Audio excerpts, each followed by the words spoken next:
It's now time for Talkin' Boxing with Billy C. It began as a podcast, went live on the net, and transformed into a full-blown empire. Across the web, on Fight Now TV, and on radio stations around the world. It's the only daily boxing talk radio show on the planet, hosted by the only guy with the balls to do it. Many have stepped into the ring. Many have tried to take the belt. And one by one, they've fallen. Another victim of the undisputed heavyweight champion of boxing talk radio. Talkin' Boxing with Billy C is on now. My style is impetuous, my defense is impregnable, and I'm just ferocious. I want your heart.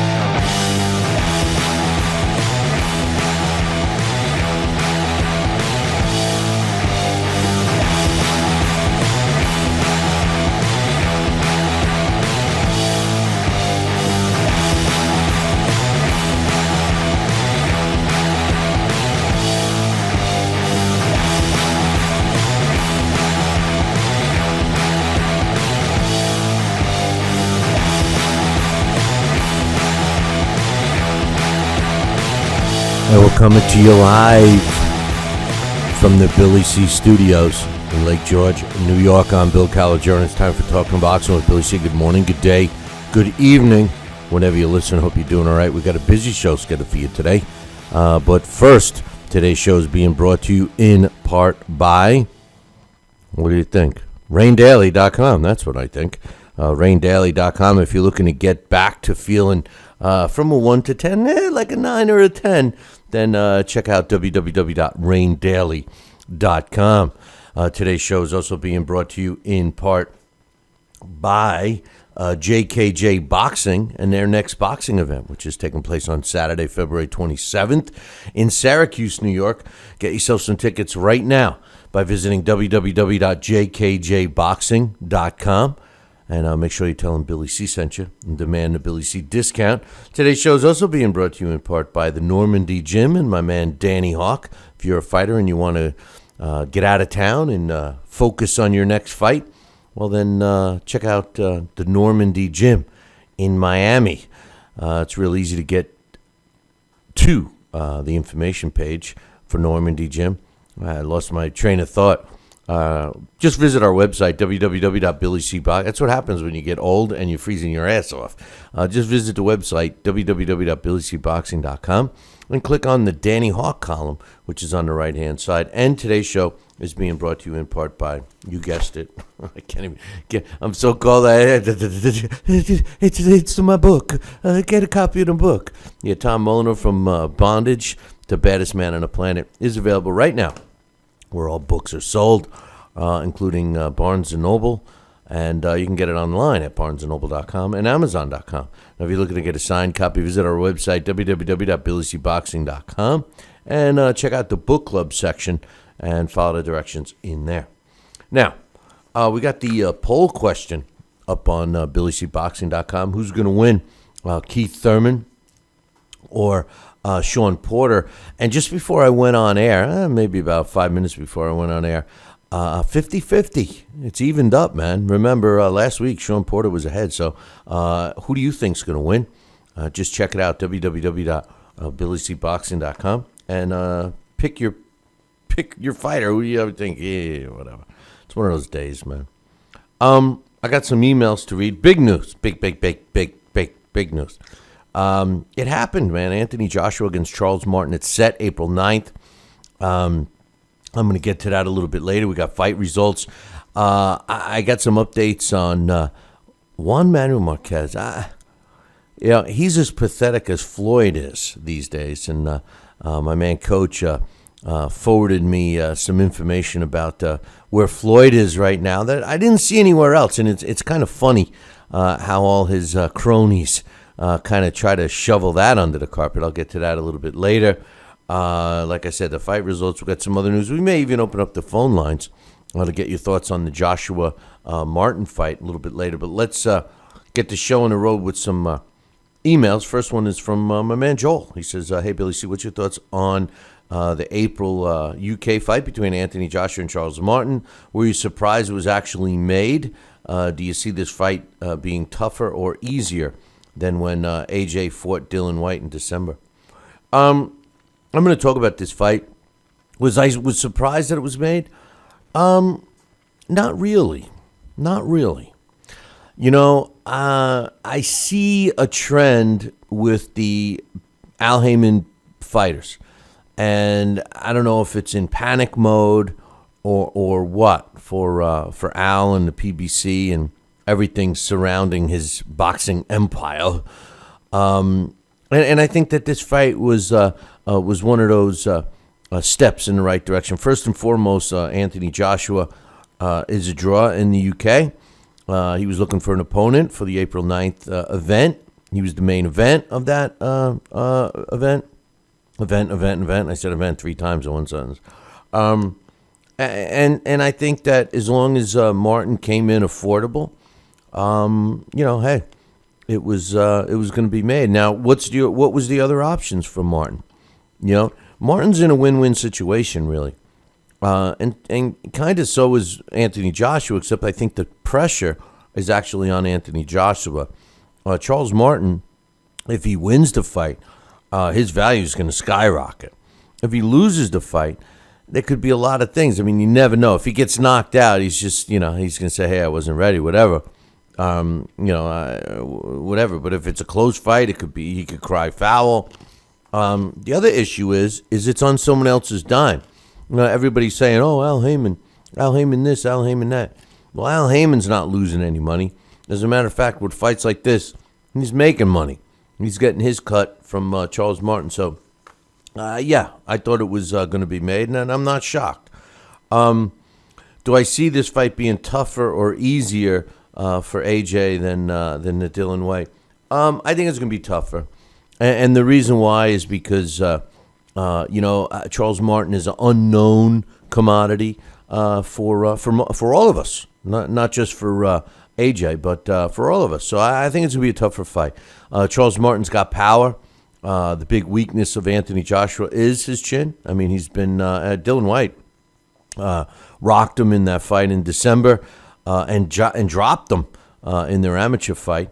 So I mean, and he had been hurt before. So and Charles Martin, although he didn't impress me at all whenever I saw him fight, and I've only seen him fight 3 times, including his 2 rounds with Glasgow. I mean, he seems slow. He definitely has power, but he's very limited. I think it's actually it's actually an even fight, and the sad part about it. Is the fact that, you got 2 young fighters. I mean, if we were talking about these 2 guys 20 years ago or 25 years ago or more, it wouldn't be such a big thing because that's what you were supposed to do when you were fighters. You would rise up to the top and knock your fellow rising stars off on the way to get your shot at a world title. But the difference here today is that they're actually fighting for a title. And what I think has happened is that it's like we have different levels of world titles now. And I'm not just talking about a super champion versus a regular champion versus an interim champion versus a champion in Muay Thai or a champion in recess or a golden studded diamond champion or whatever. I'm talking about we actually have champions that are all walking around that we could categorize and say, this one is a better world champion. He's a more experienced world champion. I think it just goes to show you that promoters and television networks just feel that they can't sell a fight unless there's a title. And the sad thing is they're probably right because of all of the I hate to use the word, but uneducated fight fans, and I mean that in terms of boxing education. They don't think a fighter is good unless he's got a title. The same thing, they don't think a fighter is good unless he's undefeated. So guarantee you, whoever loses this fight is going to be labeled. He was exposed. See, and I don't know if it's really fair. Charles Martin hasn't fought anybody. No one. The best quality opponent he fought was Glasgow, and Glasgow broke his leg or whatever the hell he did, his knee. So we still haven't seen him fight anybody. And as much as I love Anthony Joshua, And like I said on Friday's show, I mean, listen, there's certain things in boxing that when the opportunity arises, you got to take it. And this is one of those cases. But if he was my guy, I wouldn't want him to be fighting, this quick yet either. I'd keep wanting to, I'd get him to 20, 21-0, 22-0, or, 25 fights at least. Thanks for the email, Joe. Got another one. This is from my man Cole. And he says, hey, Billy C., I live in Northumberland, England. I just wanted your opinion on David Haye. Oh, God. He says about 80% of the people in England think David Haye would beat Anthony Joshua. They even say he would win by knockout. In fact, Barry McGuigan said, I looked at Anthony Joshua, and he's also a spectacular talent, but there's a lot of mistakes there, a lot of fundamental flaws with his defense. They've got to get that right, because if he fights David Haye will knock him out with that right hand. I listen to your show on a daily basis, and David Haye doesn't really get a mention. Is he a threat to heavyweight boxing, and would he beat Anthony Joshua if they ever met in the ring? You mustn't be a long-time listener, Cole, and the reason why I say that is because David Haye, when I take a look at David Haye, first of all, to answer the question, David Haye does have freakish power, so we got to give him credit there. All right, and he rocked Nikolai Valuev, so I'm sure that he could hurt Anthony Joshua if he got to him. But as far as David Haye is concerned, I think he's extremely overrated. I think he always has been overrated as a heavyweight. I mean, if you take a look at David Haye's record, he kind of had an easy go of it, even in the cruiserweight division. Although he was universally recognized as the cruiserweight champion all the way up until his last cruiserweight fight, which was against Enzio Macronelli back in 2008, where he destroyed Mac with a second-round stoppage. He followed that up in November by jumping up to the heavyweight division and fighting Monty Barrett. And then after that fight, he immediately gets a world title shot against Nikolai Valuev, which I thought was kind of BS. I mean, again, this is what I say all the time about, fighters that get the fast track, and it's not fair to some of the younger, harder working guys. But when you look at David Haye and he fights Nikolai Valuev, wins the title from Valuev, which in a very controversial decision. I personally thought Valuev won that fight. It was a boring fight. And I think the only reason why David Haye won that fight is because he got Valuev in some trouble in that last round. It was the first time we saw Valuev get rocked, and next thing we know, David Haye is getting a majority decision win, and that was the end of Nikolai Valuev. We never saw him again.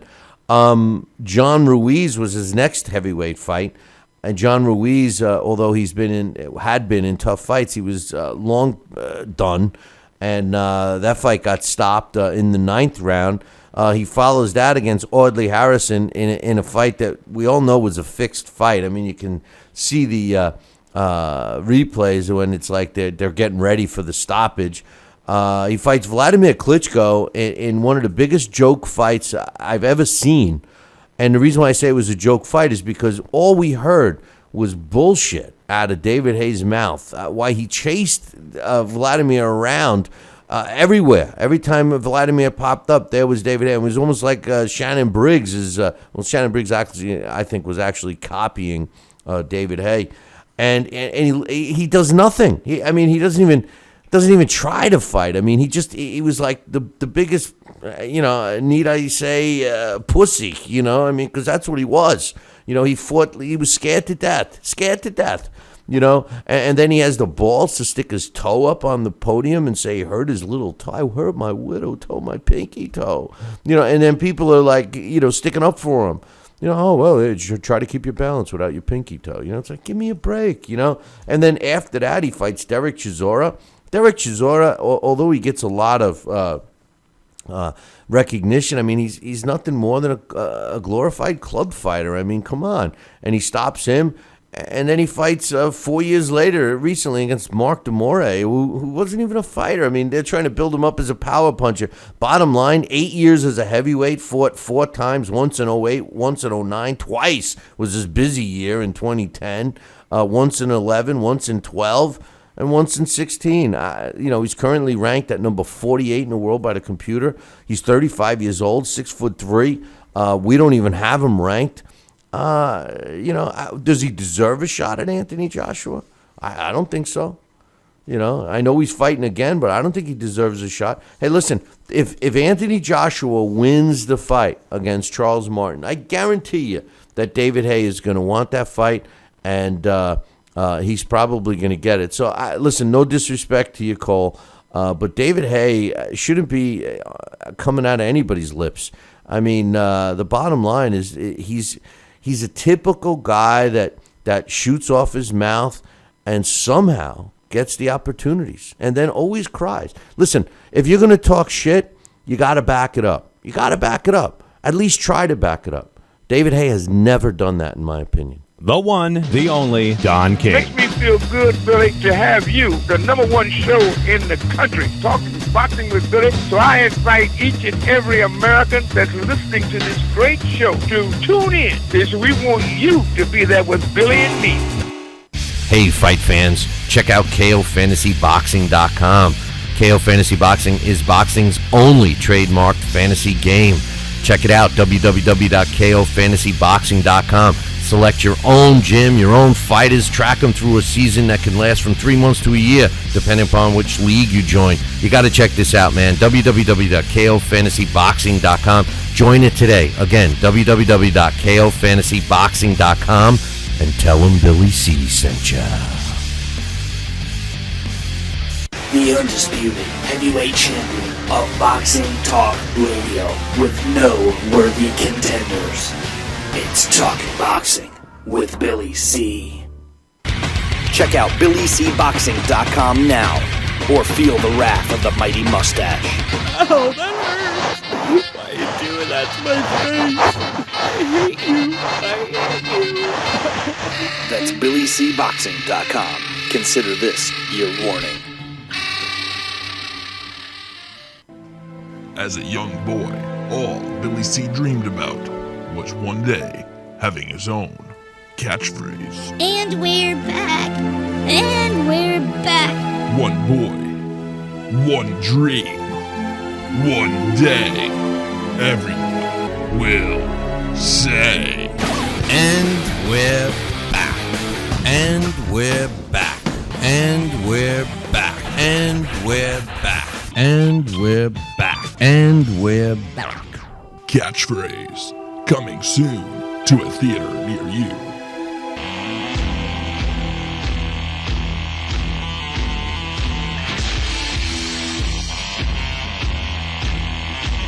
And we're back. You're listening to the Talking Boxing with Billy C show. Hey man, don't forget about JKJ's Boxing, or JKJ Boxings. Next boxing event, February 27th in Syracuse, New York, at the Holiday Inn. If you're looking to go to a really good club show, man, where it showcases some young fighters on their way up, well, get yourself some tickets. Now, you can get tickets by visiting www.jkjboxing.com, or you can click the fight poster, which we have up on BillyCBoxing.com. Either way, get yourself some tickets, and you can also buy it at the door. I recommend you go to that card, man. It's a decent card.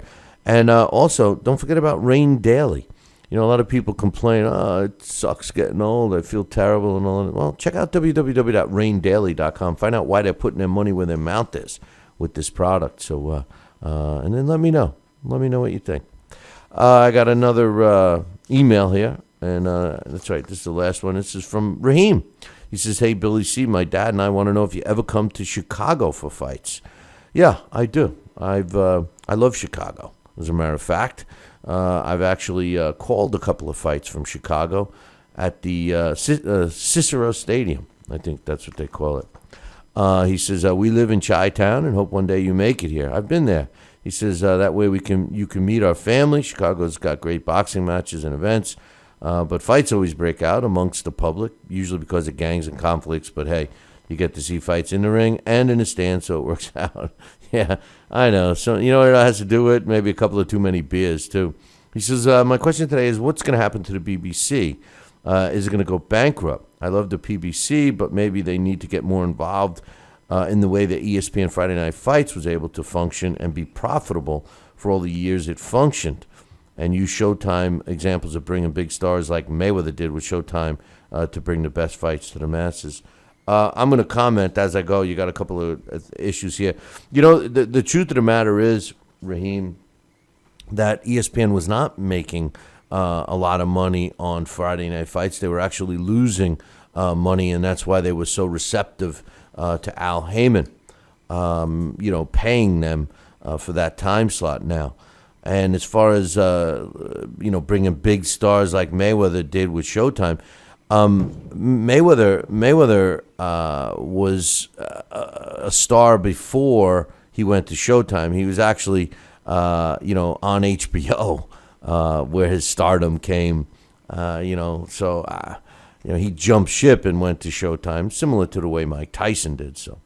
And if you meant bringing his fighters, he doesn't have any big-time stars yet under Mayweather promotion. So he says, I think the PBC needs to incorporate women boxing, too, so that they can get more ratings and more sponsors. If they get Holly Holm, that'd be great. I'm just trying to think of creative ways for the PBC to work. I think that the PBC and Showtime are the two best boxing examples of how boxing is presented on TV. Well, you're fairly a new fan. And first of all, women boxing, I've been involved in it for a very long time. Chevelle Hallback was a multi-division world champion of mine. She's since retired. And Holly Holm was a fighter I know personally, and I know her team very well. And we fought her a couple of times, and I called several of her fights. But the sad truth is that women's boxing, the popularity is very low. I mean, and it's a shame because it's usually very competitive and entertaining fights. But, they don't draw well for some reason. And they certainly, don't interest the TV execs. So I'm not so sure that would help the PBC. As far as the presentation on PBC, from the PBC, if that's what the people want, that's what they get. I think it's a little different than what we're used to, but hey, it is what it is. He says HBO is still playing catch up to Showtime and the PBC as long as Larry and Jim are still. Larry's not with HBO anymore. He's kind of retired. He does do those specials sometimes, but not on regular HBO. And I totally disagree with you, Raheem, that HBO is second fiddle to Showtime because it's tops. HBO still, in my opinion, is the best outlet for boxing in terms of quality matches all the time. They're quality generally in the ring, and they're always quality on paper. Something that you can't say about Showtime. Showtime, if we were talking about Showtime 5 years ago, I would agree because Showtime always showcased young and up-and-coming fighters. I loved it. Now they showcase fights, similar to some of the other networks. He says, I especially thought Larry was disrespectful to Floyd after the Ortiz fight. That was sad to see. Larry stooped so low, and it was disrespectful to boxing. That enabled Showtime to sign Floyd, and the rest is history. Listen, I don't have a comment on that because, Floyd disrespected Larry before Larry said what he said. And I applauded Larry for a 70-something-year-old guy saying that to Floyd. I say the same thing, Wait till I give you a little update on your hero, Floyd, in a little bit. But anyway, he says, I'd like to get your opinion as why HBO has been declining and putting up better fights, and why they love Triple G so much when he's not for top competition. First of all, I disagree. I think that Triple G is one of the best fighters in boxing today. And, the only people that can criticize his level of competition are the Floyd fans, because they don't like anyone else getting attention. Listen, you can't criticize Triple G. You guys got to stop criticizing Triple G because no one wants to fight him. That's not his fault. So he says, by the way, thanks for entertaining us. My family in Ghana, who loves boxing and they speak and understand English, now they're listening to your show. So, that's good stuff, man. I appreciate that. He says, lastly, I got the copy of your book for my dad, but I didn't find any autograph copies online. I typed in autograph book, but I think they sold out. I think you got to get more autograph copies to buy online. The autograph, I have to autograph them. So you can get the books no problem online, but you can't get the autograph copy. I say it every day. If you want to, I say it 100 times a day. If you want to get an autograph copy of the book, no problem, but you can't get it online. You got to buy it through our website. So go to our website, and there's a section on the left-hand side where it says Book Club. And when you click the Book Club, you'll see a whole list of books that we support. And the first one there happens to be my book. And there's an option right there where you can order it right online, right there. And those are autographed. And you just, when you place the order, you write how you want it personalized, and I'll do it. Anyway, thanks for the email, Raheem. I appreciate it. Some fight results from the weekend. I see my man Dax Khan is in the chat room, and I want to give him a shout out, my man Dax. So I don't know if he's listening to the show, wherever he may be, but I had to get some work done today, so I'm glad he's in the chat room. We'll look forward to him later in the week. Some fight results from the weekend. Alex Sorcito improved to 21-0 with 14 knockouts when he fought a very tough fight against Clarence Booth, who loses for the second time in his career. He drops to 13-2. The way the judges scored it, 79-73 twice and 78-74 were the way the three judges scored that one out of California. We also had on that card Aegis Kalauskas improved to 12-0 with 11 knockouts when he stopped Prentice Brewer in the second round of a scheduled 8-round fight. Brewer drops to 17 wins, 4 losses, and a draw. The official time was 1 minute and 24 seconds.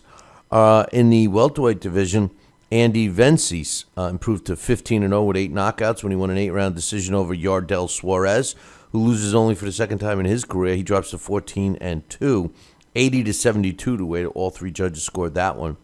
Vach Martirosyan improved to 5-0 with 2 knockouts when he won a 4-round unanimous decision over Antonio Mayorga Watel, who was in his third fight. He's now 1-2.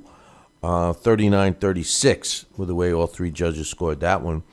Toka Khan Clary remained undefeated as he improves to 18-0 with 12 knockouts when he beat Gabino Cota via a 6th-round stoppage, 43 seconds into the 6th round. Cota drops to 18-6. Out of the Ukraine, light heavyweight Oleksandr Godzvik improved to 9-0 with 7 knockouts when he took care of Mike Snyder, who drops to 9 wins, 3 losses, and 3 draws in the first round, 2 minutes and 58 seconds. Almost got out of that first round, Mike Snyder. So, listen, I'm going to take a short break. I got some more fight results I want to talk about. And then we're going to give you some news. Then I may open up the phone lines to get your thoughts on the big fight announcement. And then some other things, like some really cheesy stuff Floyd Mayweather's doing, man. And I'm just so happy about how it's not working out for him, because he thinks that, everybody really cares about him. And the truth of the matter is I got to be honest. Fighters, even Juan Manuel Marquez, who's going to be in the news, who is in the news, and I'm going to talk about him in a little bit, a guy that won't go away, right? David Haye, I was talking about because of my man who emailed me from England, Cole, my man Cole, even he's still, in discussion. I don't think I've ever seen a guy that was as high up and is talked about so much as in Floyd Mayweather drop so low so fast. You know, after seeing what's happening overseas right now with Floyd, I'm convinced that within a decade, in 10 years, nobody's even going to talk about Floyd. I mean, look at Mike Tyson. They're still talking about him. Lennox Lewis still talking about. Joe Louis still talking. Sugar Ray Leonard. You know, you can go on and on. Marvin Hagler, Tommy Hearns, all these fighters we still talk about. I'm telling you right now, they're not even going to mention his name in 10 years. This is the Talkin' Boxing with Billy C. TV and radio show. Hey, fight fans, check out KOFantasyBoxing.com. KO Fantasy Boxing is boxing's only trademarked fantasy game. Check it out, www.KOFantasyBoxing.com. Select your own gym, your own fighters, track them through a season that can last from 3 months to a year, depending upon which league you join. You got to check this out, man. www.KOFantasyBoxing.com. Join it today. Again, www.KOFantasyBoxing.com, and tell them Billy C sent ya. Now back to Talkin' Boxing with Billy C., the only radio host man enough to take a punch from Mike Tyson. Wait a minute, man. Hold on there. Jeremy, man, I need you to take this one, all right? Wait, what? No way. I can't do this. Need I remind you I'm Billy C, damn it? Now put on that mustache and get in there. Hey, look at me. I'm Billy C. Crap.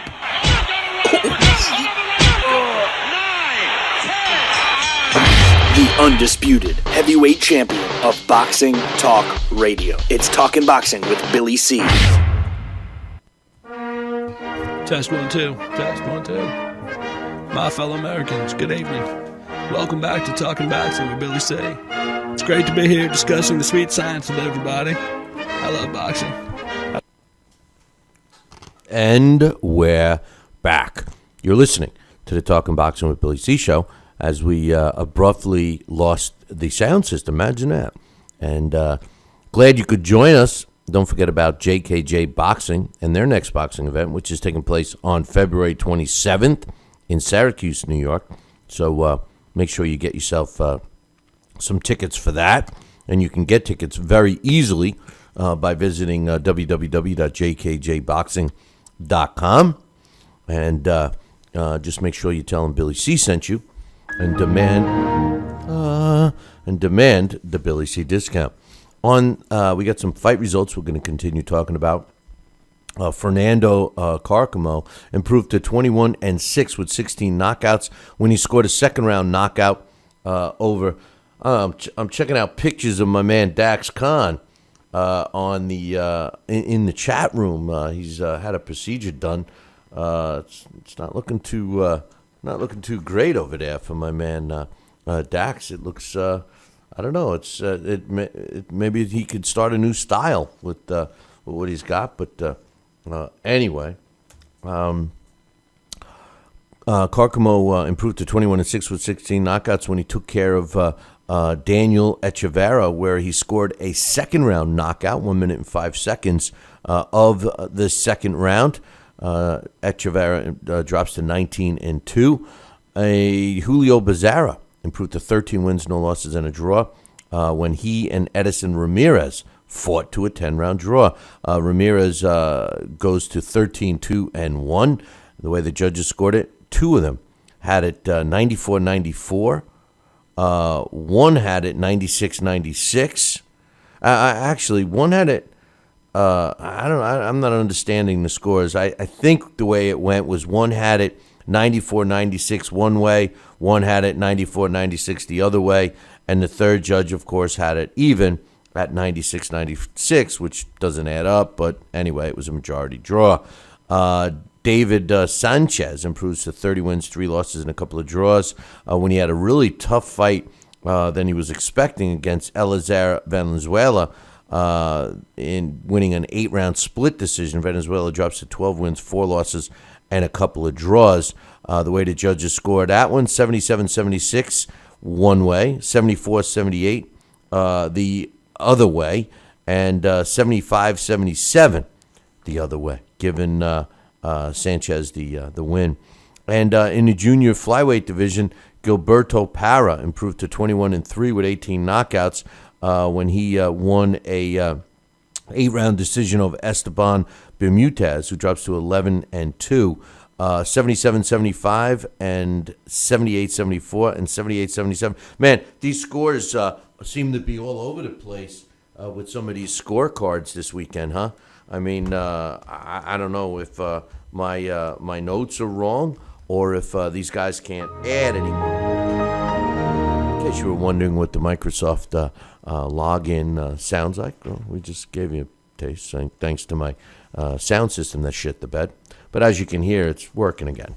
Edgar Socha, remember him? He got knocked the F out by Roman Chocolito Gonzalez, but in any event, he returned to the ring and improved to 52 wins and 9 losses, with 30 of his wins coming by knockout when he scored a 6-round unanimous decision over Orlando Garcia, who drops to 17-23 in that matchup. So congratulations to Edgar Socha for getting back on the winning track, I should say. But nonetheless, we have in a heavyweight division in Massachusetts, Donnie Palmer improved to 8 wins, 1 loss, and 1 draw when he scored a second-round knockout over Arthur Sarabikian, who drops to 23 wins, 9 losses, and a draw. Sarabikian is 40 years old. He's over 40 years old now. He was approved to fight 2 years ago after quite an exodus from the ring, and he hasn't won since. Man, he's been a punching bag. It makes you wonder how these guys can even let him fight. I don't get it. I don't get it. But anyway, that's what is going on there. We have.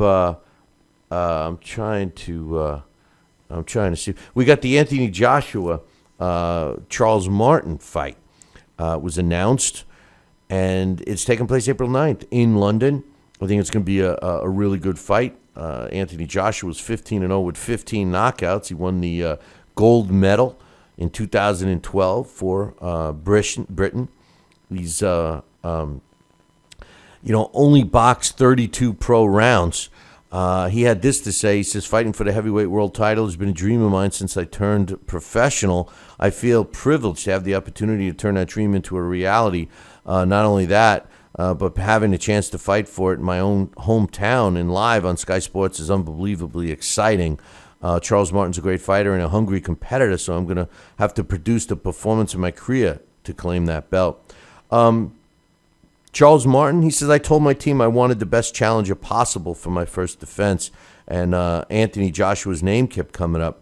I'm coming to the UK to make a statement that I'm the best heavyweight in the world, and no one's taken my title. I'm a world champion, so that doesn't mean sit back and make easy defenses in the U.S. It means facing the biggest challenges out there. I respect Anthony Joshua and everything he's accomplished, but on April 9th, he's getting knocked out. Normally, I don't quote managers, but I was interested in what Charles Martin's manager had to say. His name is Mike Barrow, and he said, Charles is only interested in fighting the best and being a superstar, not being average. Charles is always ready. He works very hard, and he's going to surprise a lot of people. We're excited about this. As a boxing fan, I'm very excited. As Charles' manager, I'm triple excited because I think he's going to I think this will be his breakout fight. Charles Martin is also pretty big. He's 6'5", 245 pounds. Very similar to Anthony Joshua. He's given up an inch, but the weight is the same. He's had a few more fights at 23-0 with a draw with 21 knockouts. And the difference is that both of these guys really haven't fought that much in terms of quality opposition. But the bottom line, at least in my opinion, is that I think it's an even fight. To be honest with you, I think that we're going to see once and for all, a couple of young fighters fighting each other. The only problem is they're both world champions, and I mean Charles Martin is a world champion, so they're fighting for a title, which makes me kind of I would have liked to have seen this fight without a title on the line, But then again, Charles Martin's got the title, so I don't know. If Charles Martin goes over there and wins this fight, I think that's going to do a lot for him. It'll automatically set up a big fight against Deontay Wilder or even Tyson Fury. Who knows? Maybe Charles Martin will want to clean up England and then come back and fight Deontay Wilder. Maybe that's the plan. Maybe they're hoping that they could beat Anthony Joshua and then get a fight with Tyson Fury. Should Tyson Fury go through and beat Vladimir Klitschko and then come back and fight Deontay Wilder? Who knows? But I'm interested to see. Are you interested in putting any money on this fight? Well, apparently they already have a line on it. And if you're going to bet Anthony Joshua, you're going to be laying $700 or $800 to win $100. Now, if you want to bet Charles Martin, you bet $100, you're going to be getting $500. So the early positive odds are on Charles Martin. So you never know. Hey, listen, I love Anthony Joshua, and I think that he's going to be the future of the heavyweight division. I just, I'm not that crazy about this fight happening as quickly as it is. What's your thoughts? Let me open up the phone line. What's your thoughts? 845-228-8710. Floyd Mayweather really thinks he's, something else. And I want to thank my man Coach for hooking me up with this. It was actually published Saturday out of New Zealand in the New Zealand Herald. And apparently Floyd is doing like this tour, right, where he's touring the world. And we've seen some of his postings and stuff like that. Oh, he's here, he's there, and everything. But I didn't know that he was going to different places and he's trying to, meet the fans. Now, there's one thing that I always say about boxers, and one thing I always love about professional boxing. Generally, pro boxers are very approachable. Unlike some other sports where you gotta, beg for an autograph or something. Generally, fighters, you get to them and they're very approachable. They'll give you an autograph. They'll talk with you, and all of this stuff. Well, Floyd Mayweather is charging people $1,200 to take a selfie with him and get an autograph. And here's the thing: he went over there. And he was trying to sell out a venue that would seat, between 900 and 1,000 people, and nobody was buying. Nobody was paying for it. So he had to go to a place where they call it a suite, where few people go. You can't even, and they're charging $500 to $920 now, and no one's even buying them. It just goes to show you. Here's a guy that thinks who he is. He fights Manny Pacquiao last May. He thinks that everybody cares about him. And within less than a year, he can't even sell out, something like this. But my biggest hang-up is, who the hell wants to pay $1,200 just to take a selfie with a scourge like him? Listen, I guarantee, and this is what always makes me wonder, why his loyal fans love him so much. All he does is take advantage of you.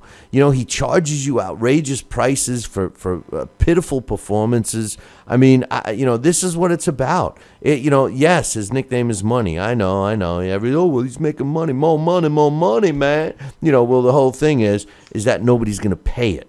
Are you going to pay? Would you pay right now? If you're a Mayweather fan, would you pay $1,200 to get an autograph with Floyd? I mean, come on, man. I don't know. Me First is on the line. What's up, Joel? I think the better deal is getting an autograph book from you. I think so. It's a lot cheaper. I mean, listen. I mean, at least you're an important person in this world. You're like you're in your prime. You're one of the top, you're like the top level boxers. Except for guys on about boxing radio and in the knowledge of the sport. I mean, it's just a better deal, I think. Well, I'll tell you something. I appreciate the accolades. Obviously, I'm not nowhere near Floyd, but that still just makes me sick. Because one of the things I like I was just saying, one of the things I admire about boxers, generally boxers, are very approachable. They love giving autographs. They love getting pictures taken. I mean, you've been to live fights. I mean, you see how they are. They're very approachable. You go to a weigh-in, you hang out with these guys. If you recognize them, they love it, in street clothes.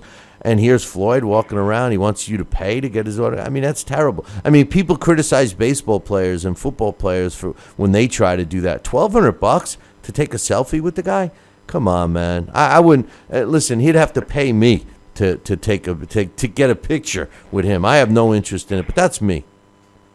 No, you're right. And I heard. I don't know if this was something Floyd said today. I just find it interesting how he doesn't like people.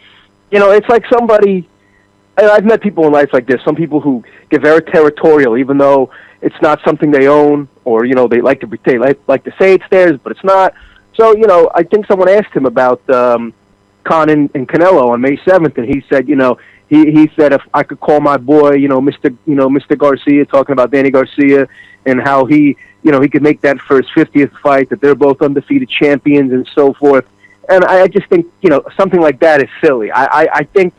A fight with Danny Garcia, with the same night as a Canelo and Khan, I think Canelo Khan would be bigger. I really think if Floyd wants to seriously come back, he's gonna really have to fight like the winner of Porter or Thurman, or somebody who's dangerous and who's or Khan if he wins. I don't know. I just think it's silly that he's such a child about these things. No, you see, Floyd has got a mental problem.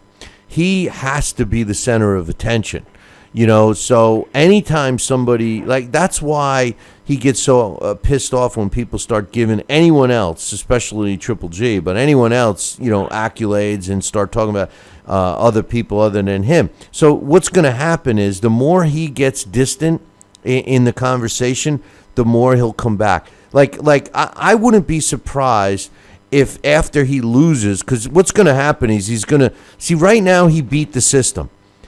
Floyd is successful. He beat the system. He walked away undefeated, and if he stays away, nobody could ever take that O from him, and that's worth something to him. But what's going to happen is he's going to push that envelope just once too often, and then he's going to lose. Then when he has the loss, he's not going to care about the losses anymore, and he's going to be just like Roy Jones Jr. I'm telling you, he's going to piss away his money. He's going to piss it away. It's a shame. Yeah. It's a shame.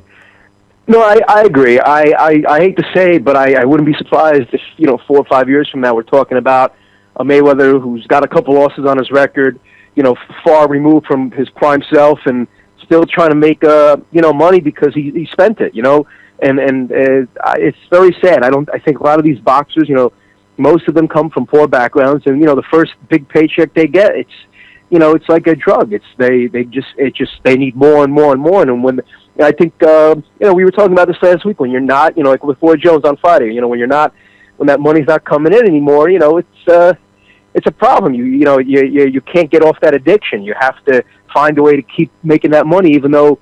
No matter how much you fight and who you fight, then you're never going to make the same amount again. No. But I just want to get on topic with what you said. I'm interested. Yeah, I'm very interested in the Joshua Charles Martin fight. It's tough to gauge Martin because I really hadn't seen much of him before the Vyacheslav Glazkov fight, and he was very inactive in those first couple rounds. Now, I'm not sure if Joshua was going to be feeling him out for the first couple rounds, and if it's going to go deep. I think it is going to go deep, like I asked you in my email too. But I just think that if Charles Martin stays very inactive, like I saw against the Glazkov fight, it's going to end very badly for him. But nonetheless, I do think it's a very interesting fight.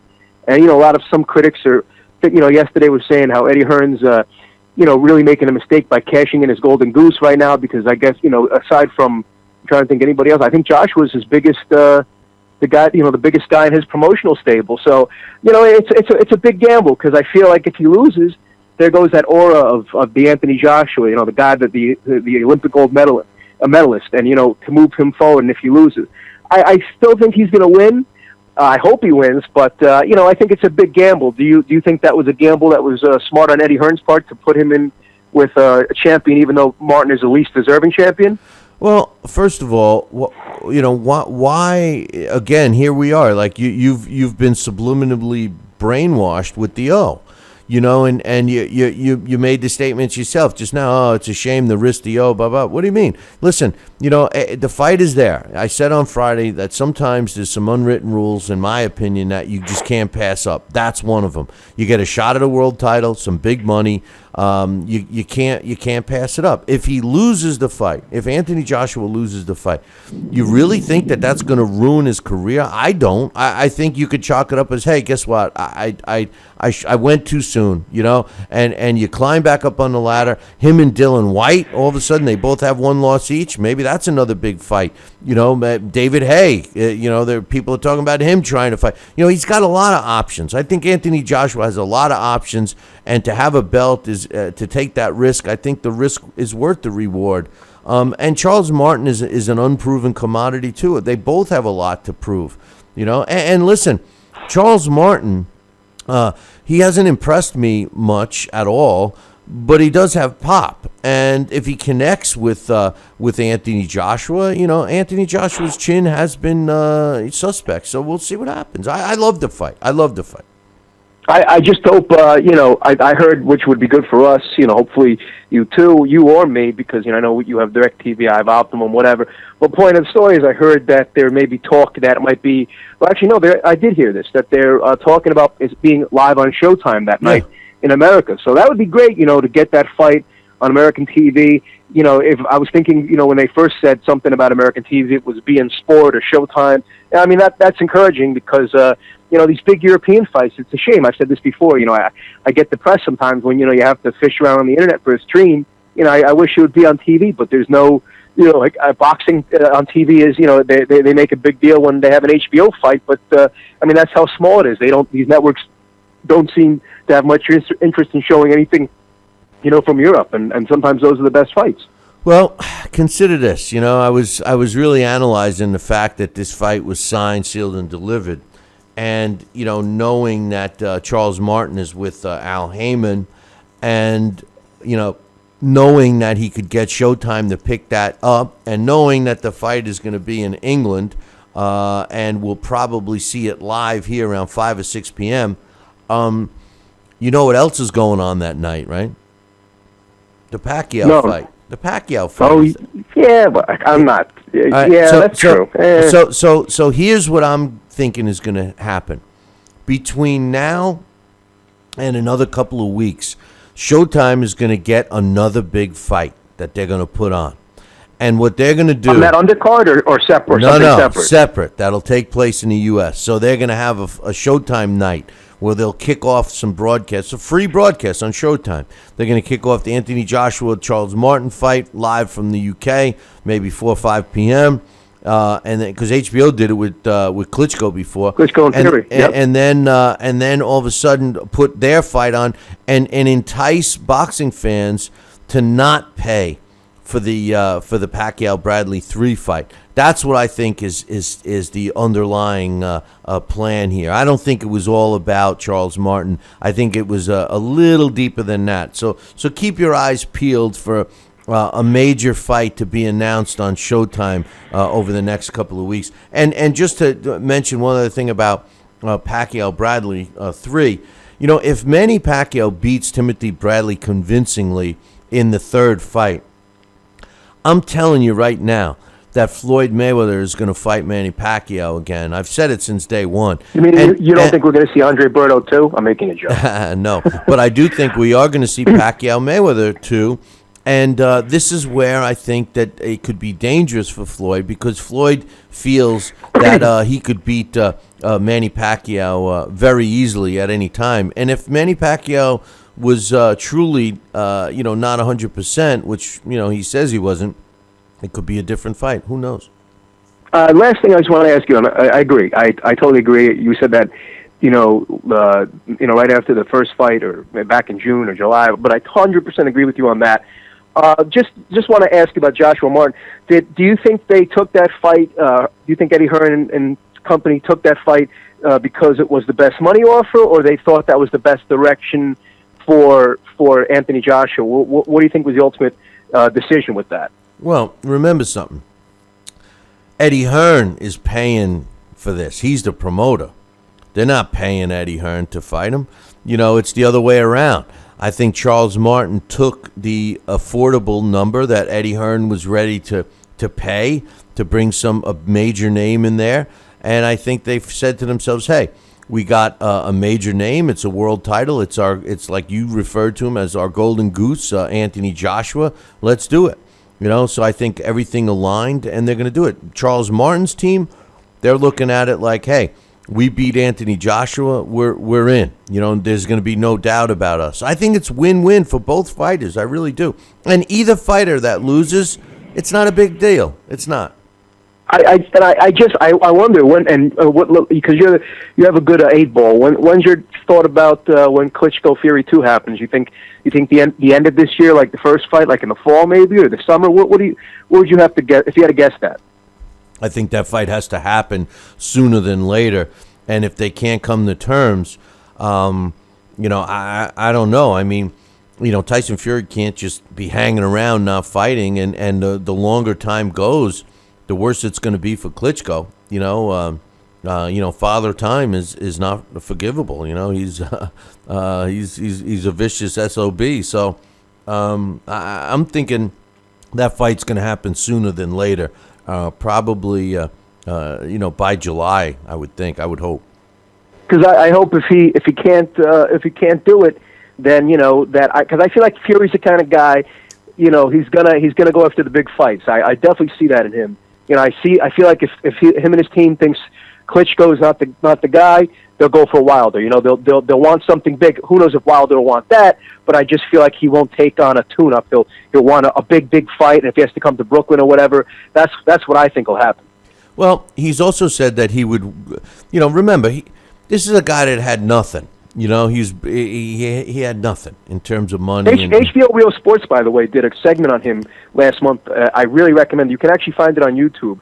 It was like a 15-minute segment about his father getting how his whole family was brought up on fighting. They were gypsies, and the father went to jail for a couple of years for gouging a guy's eye out.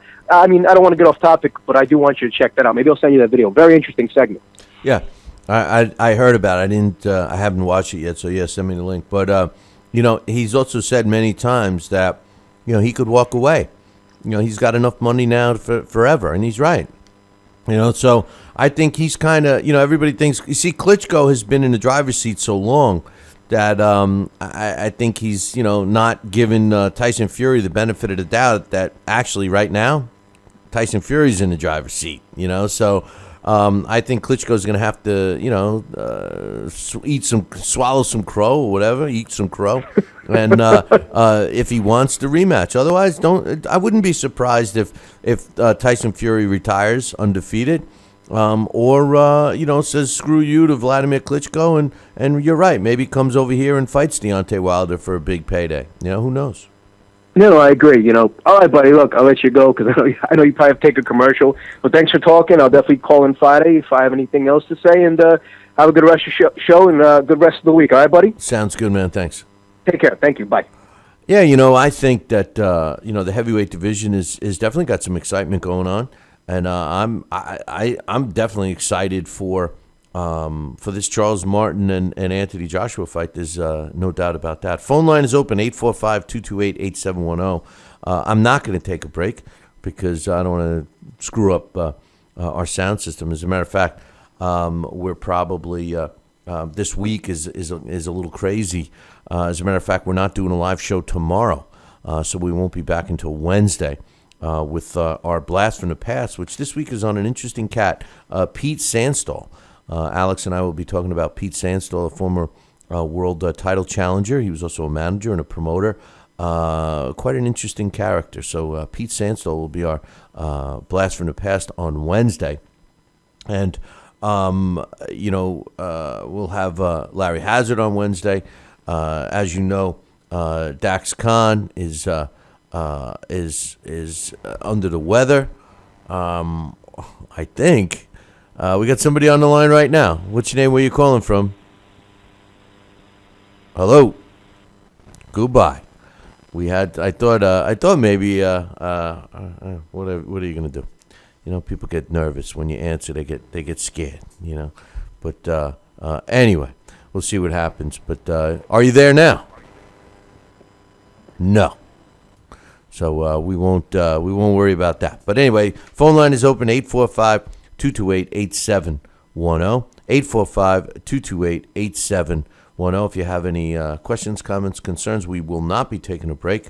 So I don't know what was going on with the last caller, but anyway, we got our Mark. I was talking about how Floyd Mayweather is, he's sad. At least to me, he seems sad. But the bottom line is he's not as sad as Juan Manuel Marquez. I'll tell you that.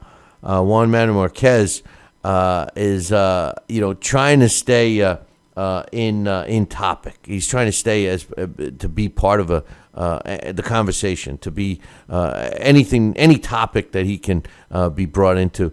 And there's talks going on right now to have Juan Manuel Marquez return to the ring and fight against Miguel Cotto. And, I find this kind of funny, to be honest with you. But anyway, let me see if I got another caller on the line. What's your name? Where you calling from? My name is Amir. I spoke with you quite some time ago, maybe like a month ago, about the Khan fight. Good deal. What's up, Amir? That's right. No, you were a big. You're a big. What do you think about actually another Amir Mansour? This is the first time I've seen him a couple weeks ago on the undercard of what was the Garcia fight? Yeah, when he bit his tongue. Yeah, it was, but he actually looked good for. I've never heard of him. I'm not that big in heavyweights, but he actually looked good. Come on, man! I thought you like all the guys with the same name as you. You should know. It must be. I mean, be just riding that bandwagon. Listen, he was a guy. He was in a can for a while. Yeah, that's what another thing that interested me. I'm like, this dude's thorough. But the thing with him was that he's a very limited fighter. I mean, he's a go after you kind of guy. But like you, he was winning that fight, Amir. I was a little disappointed in his corner for getting so mad. I mean, that guy is not known for not having heart. I mean, he took 32 stitches in his tongue, man. I mean, how bad of a cut was that, So I seen his trainer, and he was like, "Don't do this to me." I think they were locked up together. He's like, "Don't do this to me. Don't do this to me." I'm like, this guy was just hungry for the payday. Yeah, he was. And do you see him throw his hat? Do you see him throw his hat like he was all disappointed? Yeah, they were that's right. They were in a can together, and he came out and. I thought that was really classless. That's something that you can't do, man. He got his money anyway. It's not like he's not going to get paid. The guy fought great up until that stoppage. Hey, it happens. Yes, sir. And I have another question. I live in Pennsylvania. Do you think it's going to be worth it to go to D.C. watch the Ashley Theophane Broner fight? Listen, obviously man. Not ringside. I can't afford that. But. Listen, man. I like Ashley Theophane. I always have. He's a talented fighter. I got to see him a couple of times. But here's the thing. He has a tendency to be boring at times. And I don't think he's going to be much of a challenge for Adrian Broner. I mean, if you're a big Broner fan and you like Broner, and you just want to go see the antics, it might, more or less that. it might be worth it, but it's also going to be on TV too, if you know what I mean. So I don't know. You know what? I think the other DC's only 2 hours away from me. I'm by the capital of Pennsylvania, close to Harrisburg. Yeah, do it, man. I mean, listen, there's not. Have you been to live fights before, right? No. Oh, well then go, because especially because Broner usually fights in Vegas and in Ohio and whatnot. So yeah, well let me tell you, if you've never been to a live event, and you should try to get the closest seats you can, that you can afford. And I'll tell you why. Where can you find tickets at? Are they not on sale yet? Because I looked on StubHub and I typed it in Google more or less, and I couldn't find anything yet. If you go to BoxRec. And you punch up that fight, generally they'll have a phone number under the promoter where you can get tickets directly. If not, drop me an email. Maybe I could find a vehicle for you to get tickets, because if you've never seen a live fight, Amir, once you see a live event, it's never the same watching it on TV. That it's the only sport that really is not. You can't compare watching live as on TV. Even with all the best television and replays and all that stuff, it's not the same as seeing live. You hear the punches, you feel the energy. It's really great to see live boxing. There's no question. Well, thank you. I appreciate that. And yeah, if I can't figure anything out, I'll definitely shoot you an email. Yeah, I'll hook you up with at least a place where you can get tickets. Before I let you go, what's your thoughts on the Anthony Joshua Charles Martin fight? I can't. I don't even know those guys. Man, Anthony Isn't Joshua. that sad? Listen. Just pretend Anthony's name is Amir, right? And then look into him. He's a gold medal winner from 2012 Olympics. He's a heavyweight, and he's a young kid. He's 15-0, and he's getting a shot at Charles Martin, who just won the title. It's going to be a good fight. Well, the sad truth is Charles Martin just won a world title when he shouldn't have. So he's a champion going over to England. They're both happen to be, Anthony Joshua is now ranked fairly high in the IBF. So it's a good fight for heavyweight boxing, and it's one don't miss, April 9th. Okay. And what are your thoughts on that guy, Suleiman? What's his name? The WBC CEO, president, whatever that Mauricio? is. Mauricio Suleiman, yeah. Yes, sir. He's the son of Jose Suleiman. His dad's very well respected. I see that. I don't know much about him, but I was just watching this video about how they do the rankings, and I'm like, that is so fucking mafia. I'm sorry. Do me a favor. Go to our YouTube page and check out the last posting we did. I did a small little video about why I think the WBC is prejudiced against female boxers. And check out Mauricio in his pimp hat. Just check him out. And that, I think that picture tells it all, what I think of him. All right, well, I appreciate it, man. I'm going to let you go. Thank you, though. All right, brother. Take care, Amir. All right, you too. It's my man Amir from Pennsylvania giving us a call. He follows boxers with the same name. But anyway, I was talking about Juan Manuel Marquez. I want to fight. He's been wanting to fight for 2 years, right? And he's 42 years old now. Can't give it up, right? Won't give Manny Pacquiao a rematch because he finally won one. Not that the fights weren't close or anything like that, but who he wants to fight Cotto. And I'm saying to myself, that's great that these two guys are going to fight. But listen, what do you want to make a bet right now that this fight is going to they're going to try to make it a pay-per-view? What do you want to make a bet that they're going to try to make this a pay-per-view? My question is, who's going to buy it? I mean, listen, even the Puerto Rican boxing fans, which are probably the most loyal fans out there, both Mexican and Puerto Rican boxing fans are both loyal. And there's the Puerto Rican-Mexican rivalry and stuff. But even that, I mean, you think it's going to do well? I mean, come on, man. I don't know. I mean, who really? Miguel Cotto is a shell of himself. Juan Manuel Marquez is a shell of himself. So let's put two shells of themselves against each other. I don't know. We'll see what happens. Apparently, they're talking catch weight. There's that word again. Miguel Cotto wants a fight with Marquez. They said it could be 147 or maybe 150. Come on, man. Come on with the catch weights. I mean, I don't know. I don't know what else to say. But anyway, I tell you, today's kind of a crazy day. We're getting hit with some crazy storms here, and I was just going to make it a short night. But we got another caller on the line. What's your name? Where are you calling from? Hello, Billy. It's Angel. Angel, from Madison, Wisconsin. What's up, brother? How you making out today, man? Hey, chilling, man. Just wanted to call you up and say hello. My father and I recently checked out a fight, a boxing amateur event here in Madison last week, which was really great. And I don't know if you know this, but do you remember the flyweight champion, WBA, Eric Morell from Madison, Wisconsin? Yeah, Eric Morell from a while ago. Yeah. So he trained under my uncle in Puerto Rico, and he's kind of like my god cousin in a way because our families grew up together. And when they moved from Puerto Rico to Madison, they hooked up with us. And, so I just wanted to ask you if you had ever seen any of his fights, what you thought about his fights. He was an Olympian, didn't get a medal because he lost to the Cuban, but, we grew up with him, and he's basically like my cousin. Yeah, Eric Morell was a great fighter. If I remember correctly, after he lost a couple of fights and he packed it up kind of early, I think, right? I mean, he didn't hang on too long, right? No, he didn't hang on too long.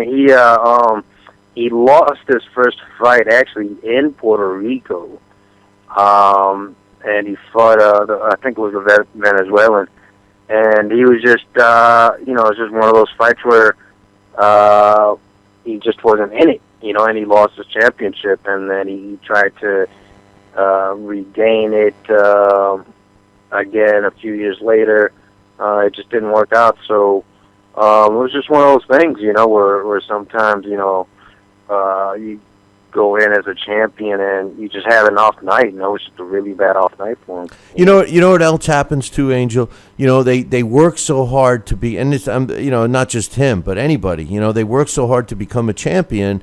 And then they get that they achieve it, and then what do you do? Yeah. It's like it's kind of like you just accomplished it, and you make a few bucks, and you got your title, and then what's the motivation after that? There needs to be something else, and maybe he just didn't have it.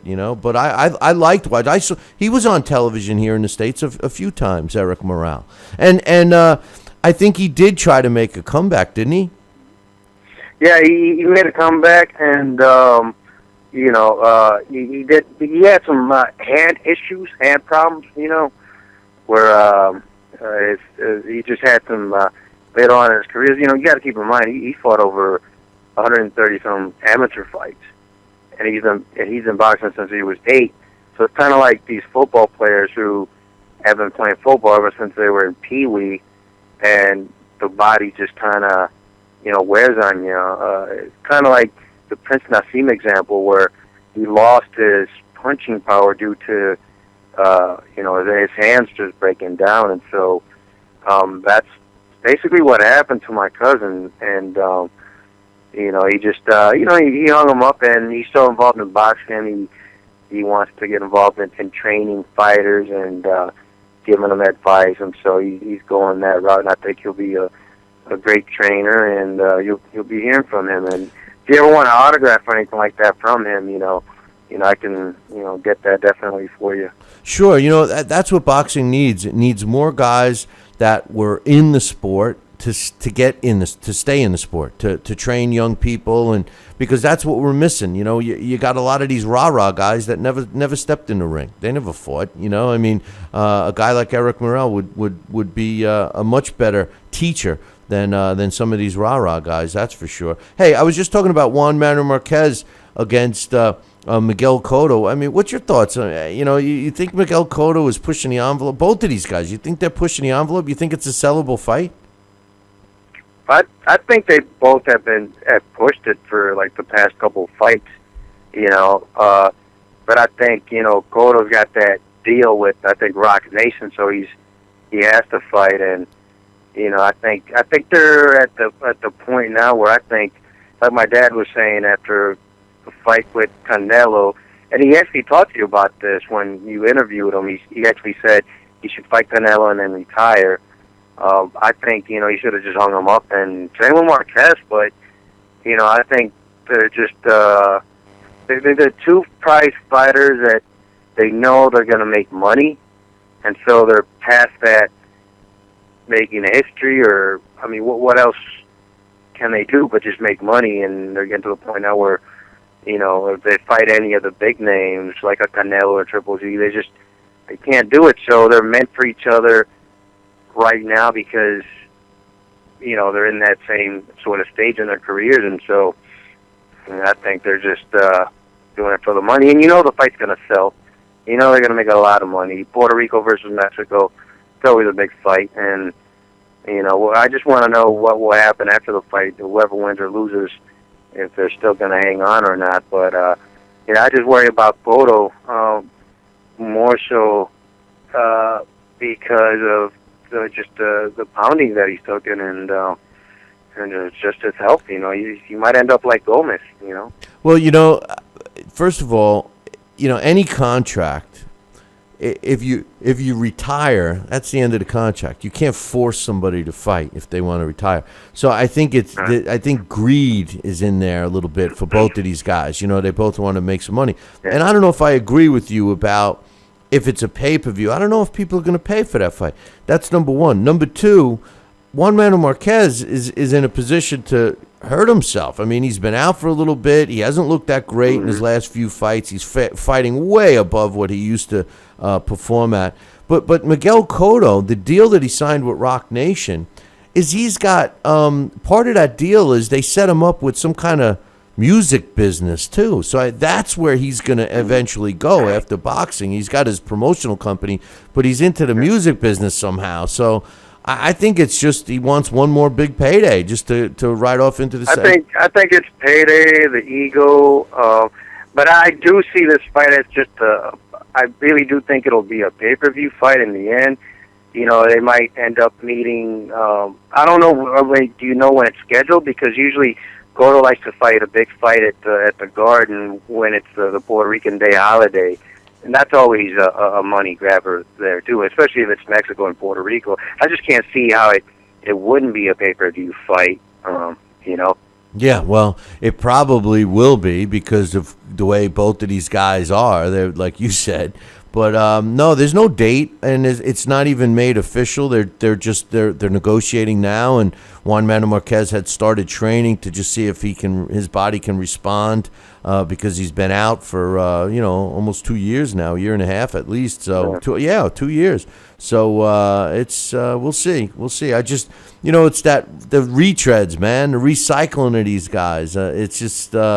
It's a shame. We got a couple of good young fighters fighting each other, and it's time to welcome in the new blood, And that's what I was saying, and I think it's just it's kind of like the Willie Mays, scenario where Willie Mays just hung on too long, and then you saw him, barely trying to get to first base, and it's it's kind of like what's happening, but it's different though because. These guys are taking punches, and Cotto's always going to be in a tough fight no matter what. He's going to give it his all, and it's just wondering, if it's just going to be 1-2 fight too many for him to, it's like it's really sad when you see Gomez in the condition that he's in. Wilfred Benitez, my goodness, I mean, he was just a walking vegetable when everything was all said and done, and that's what my dad was saying. His main concern is just hang him up, and move on. He's got plenty of investments in Puerto Rico. I think he owns a couple of gas stations down there too, and he's got all the money in the world. And plus, if you live in Puerto Rico, and you get paid, you don't have to worry about federal taxes or any of that. So, it's you're set up financially, but it's ego, it's payday. It's always just wanting to hang on a little bit too long and knowing that they're willing to take that risk, even if it, they say to themselves, I'm willing to take the risk to be a vegetable just because I'm willing to take the risk because I love the game too much and I just can't say no. It's nothing like being in the ring, getting that high from the fans, the media, and when it's over, what do you do? That's what it is. All athletes are like that, and they want that one more shot, so that they can ride off on top, and it's hard, And I think you're right about Floyd. I think Floyd's gonna. I mean, when you're saying he's charging $1,200 my goodness, I mean, that's insane. I mean, he made $300 million on that Pacquiao fight. What's $1,200? I mean, that's like chump change. Is he really that desperate? Is he running out of money where he needs $1,200? No. It's not that. It's the ego part. He thinks that people are. He thinks everyone loves him. And that they'll pay it. And what I love about it is that they said, hell no, we're not paying that. And it went from that to, they couldn't even sell out a suite, like a big giant suite where you'd have like like a wedding or something there where there's 100 people. They can't even sell out, and it's a joke. It's a joke. And what's funny is that he makes it like, like I said earlier, he's going to drop out of people's memory faster than anyone else. I'm telling you, he's gonna. And I won't be surprised if he loses all his money. He's not into drugs or alcohol or anything like that, but he's a gambler. And gambling is just as bad, man. He's gonna, I've heard, I know that I've seen like on the in the news where he says he won like $1 million. He always posts his A&A game, but it's like he always posts. He always posts the winning tickets. And you think he only wins? Come on, man. No. That's what gamblers do. He might end up losing it all, man. I mean, you're right. I mean, if you're gambling like $1 million, if you win $1 million, you probably had to put $2 million to get that. Yeah, but what I'm saying is, if he Instagrams let's say $1 million winning ticket that on a football game or something like that, how many did he lose that he's not posting? He's not posting his losses. That's true. He's not man enough. He's not man enough to post a loss. So he wants everybody. Do you really think the Pacquiao 2 rematch will really happen? I mean, I kind of think that he's set on being retired, but I mean, the only way that I would see him come out of retirement is if, like you say, he pitched $150 million and just. Well, first of all, if he was smart as he says he is, he would stay retired. But I never thought he was this smart. I think somebody else is behind. I don't think he's got a brain in his head, personally. But here's the thing: who's he going to come back? You see, this is the difference. He ties Marciano's record at 49-0. You might as well break it, right? So what's he going to do? Is he really going to try to shove another Andre Berto type fight down the public's throat? They really, I mean, he did terrible. It might ruin his legacy, so he can't do that. So he's got to pick another guy. If he takes a guy like Danny Garcia or the winner of Thurman Porter, then you can't really complain. Almost like what Manny Pacquiao's doing. Manny Pacquiao's fighting Timothy Bradley, arguably a pound-for-pound guy. If Manny Pacquiao beats Timothy Bradley, people are going to remember that more than him losing to Floyd. I think if Manny Pacquiao beats Bradley, and like I was saying earlier, if he beats him convincingly, not in some controversial way, but if he beats him convincingly, Floyd's going to have to fight Pacquiao because everybody's going to cry for it again. And Floyd. Well, I think the public already is. I mean, I think it's the fact is that as long as Floyd has the O, and someone has the ability to take that O away, I think the fight will probably happen. It probably would be Pacquiao because it's they're both well known at the world stage, and it'll probably end up selling 4 million buys together, maybe even more if they properly promote it. And if I was a promoter, I'd throw in the shoulder injury, just hype it up, and I don't know if I'd want to have people buy for $100. Maybe bring the price down a little bit so you can get more buys, and just try to see what happens. But I think you're probably right. I think there's probably an 80% chance of it happening with the way you break it down, and I think he probably would sign it or take a risk in doing so. Well, what they could do, and this is all contingent upon Manny looking good. What they could do is actually get a bidding war between Showtime and HBO. And or even, for all that matter, who knows? Network television might step in. Maybe that's what Al Heyman is hoping for. Maybe he puts it on network television. Who knows? But the amount of money you would have to imagine is going to be more than the first one. So, and also, I know I'm on here a little bit long, but I want to get your opinion as to Manny's shoulder injury. I know we haven't really talked about how that injury would affect the fighter in the fight, and knowing now about the injury, and he made the excuses of I hurt myself, the BS excuses, but just give and take that the injury happened in the fight. where do you think, what part of the fight and what round do you think, it may have affected him and limit him to actually box? Because I think it was in the 4th or 6th round when he just was pummeling Floyd at the corner. I noticed that I think we all seen it where he kept on punching him, and then something like kind of snapped and he just backed off. Like the old Pacquiao would have just gone at him, but there was that one point where he just stopped and he went back to the center of the ring. Was that when it happened, and how do you think it actually affected him in the fight? And knowing that now, I mean, what's your opinion on that? Well, first of all, I gotta start off by saying I can't stand when fighters say, I don't want to make an excuse, but, and then here comes the excuse. If he claimed he had hurt himself prior to the fight, in training camp, and he never told anyone. And I would bet every last nickel I had. Well, then again, I probably have about 4 cents, but I would bet all 4 cents that I have that if Floyd Mayweather was injured in any way, any little bit of, if he had a pimple that was bothering him, he wouldn't have fought.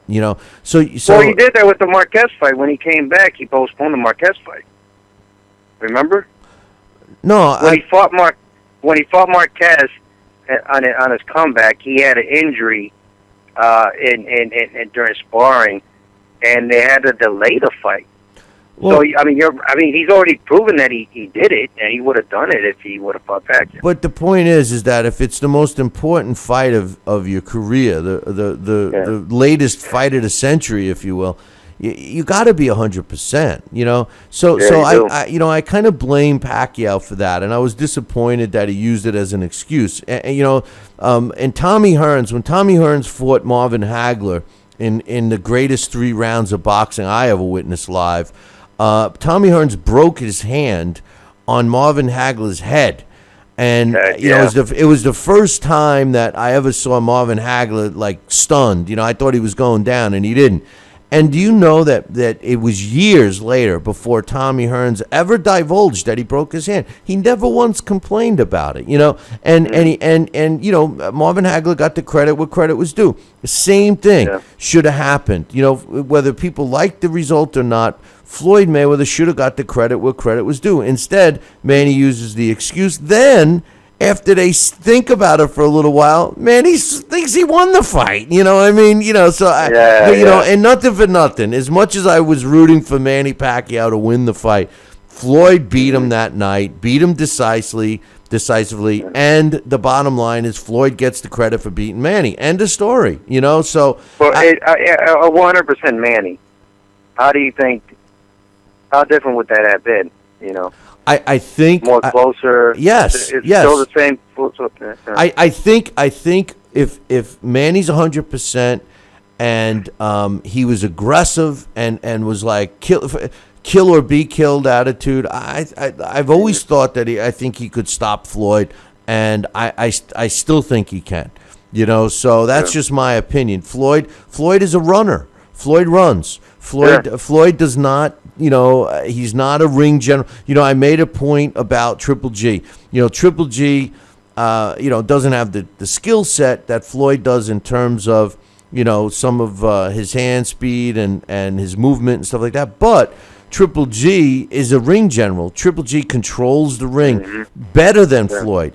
And the reason why I say that is Floyd controls the ring by running. He gets out of harm's way, then resets, and then comes after you. Triple G is controlling the ring because he knows where you're going to go before you know. That's ring generalship, and that's something that, a lot of fans don't see, and they think Floyd is great. Oh, that's sweet science. What, running? No. No, I think, what I've seen with Floyd, and, agree with me or not, is I think he's purposely conditioned himself to go 30 rounds. I mean, he's conditioned himself to be, not so much of a boxer fighter, but a boxer who does run in the ring. And I think the way that he ends up winning is he runs so much that the boxer ends up getting tired, And I think that's a part of Floyd that a lot of people don't talk about, that he runs so much that you try to keep up with him. It's like a rabbit,